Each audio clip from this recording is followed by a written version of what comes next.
This world will tell you that there are so many things out there that will satisfy the soul. They will tell you fame, fortune, having money, having influence, power, relationships, children, family. The list goes on. There are all these different things that will make you feel complete, that will fill the soul.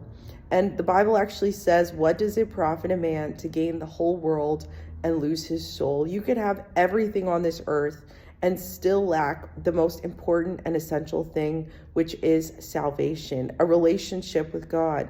And sometimes as Christians, we can look at the two great commandments to love God with all our heart, soul, and mind and strength, and to love our neighbor as ourselves, and think this is simple or easy.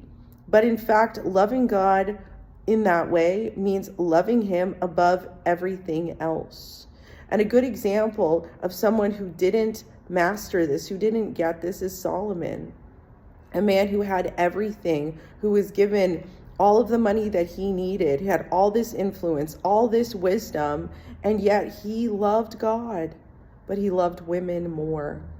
There was something on this earth that he loved more than God, and as he was old, it turned his heart away from the Lord.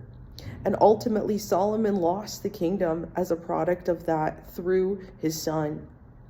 And so sometimes we think, okay, well, as long as I love God, I've got it. Everything is okay. But actually, one of the warnings in Revelation we see to one of the churches is that they forgot their first love. They forgot what was the most important thing. And that is ultimately what makes people lukewarm, is when they lose the thing that actually is supposed to be the most important thing. And suddenly we straddle the fence. We don't have convictions anymore. Things just seem okay. We kind of go with the flow. But the way to destruction is broad, and the way to eternal life is narrow. So take this as a warning. If you love something more than God, it's not a small matter. It's not something that you can just push aside. It is something that should be dealt with immediately. Idolatry is not a small thing to you or to God.